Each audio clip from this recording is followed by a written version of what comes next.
आज हम लोग बच्चों को लेके बाहर आए थे आउटिंग के लिए, क्योंकि पूरा वीक तो टाइम नहीं लगता बच्चों के लिए कि हम उनको स्पेशल बाहर लेके जाएं। तो हमें कुछ काम भी थे, तो ये एक शॉपिंग सेंटर के पास से हम लोग गुज़र रहे थे। यहाँ पे आपको पिजन दिखाई दे रहे होंगे। वैसे मैंने चाइना में कभी भी कबूतर इस तरह से फ्री नहीं देखे, और शॉपिंग सेंटर के बाहर तो कभी भी ऐसा सीन नहीं देखा। लेकिन चाइनीज़ जो होते हैं ना, बहुत ज़्यादा कॉपी करते हैं। तो इन्होंने ये भी ना, जैसे यूरोप वाली साइड पे आप अक्सर देखते हैं कि स्क्वेयर्स वगैरह होते हैं, वहाँ काफ़ी सारे कबूतर दिखाई देते हैं। तो ये सेम उसी तरह का इन्होंने इन्वायरमेंट क्रिएट की है यहाँ पे भी। ये आंटी साथ खड़ी हुई थी, और आप इनसे ना पैकेट्स बाय कर सकते हैं कबूतर को खिलाने के लिए, दाने वगैरह। 5 RMB का था आई थिंक, या 10 RMB के सिर्फ 2 छोटे छोटे से पैकेट्स थे। 10 RMB मीन 270 रुपीज़ तक पाकिस्तानी बनता है। अच्छा खासा आंटी कमा रही थी, और अच्छा खासा बिज़नेस था। काफ़ी लोग ले रहे थे, क्योंकि बच्चे ज़ाहिर सी बात है जब देखते हैं तो इंसिस्ट करते हैं कि हमने भी खिलाना है। तो ये आप इसको दाने वाला खिला सकते हैं, और बच्चे तो बहुत ज़्यादा अट्रैक्ट होते हैं ना।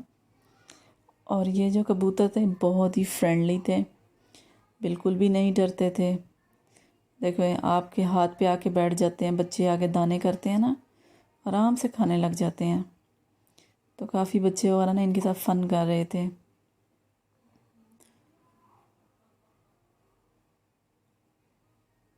बहुत साफ़ सुथरे ये पिजन थे, ये भी नहीं डर्टी भी बिल्कुल भी नहीं थे, और इतने ट्रेंड थे। आंटी तरह सा कोई इशारा करती थी, सारे पूरा ग्रुप बनाकर उड़ जाते थे, और ग्रुप बनाकर वापस आ जाते थे। ये देख सकते हैं, ये बास्केट के अंदर आप अपने मोबाइल से स्कैन करते हैं और पेमेंट हो जाती है।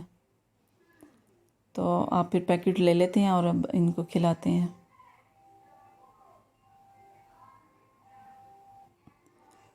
बच्चे इतना इंजॉय कर रहे थे इनके साथ कि पेरेंट्स उनको फोर्स कर रहे थे, चलो चलो, लेकिन जाने का नाम ही नहीं ले रहे थे।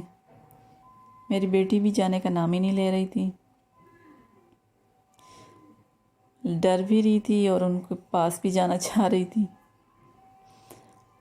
ये और भी मतलब कि उस दिन वीकेंड था, तो काफ़ी सारे पेट्स भी लोग बेचने के लिए आए होते हैं। तो ये कैट्स थी, रैबिट थे, पैरट थे। ये वाली कैट तो बहुत ज़्यादा ना, मतलब चिल करके बैठी हुई थी। लेकिन नीचे वाली जो कैट थी वो इतनी वाइल्ड थी, मैं तो सोच रही थी कि वो लेके कौन जाएगा। इवन कि मेरी स्ट्रैप मोबाइल की लटक रही थी, उसको भी काटने को दौड़ रही थी। और इतने उनके नेल्स शार्प थे, दे लुक सो वाइल्ड। ये देखिए किस तरह मुंह खोल रही हैं, ऐसा लग रहा है जैसे मुद्दों की भूखी हों या उसको कुछ खिलाया ना हो। समझ नहीं आ रही थी कि ये भय कौन करेगा।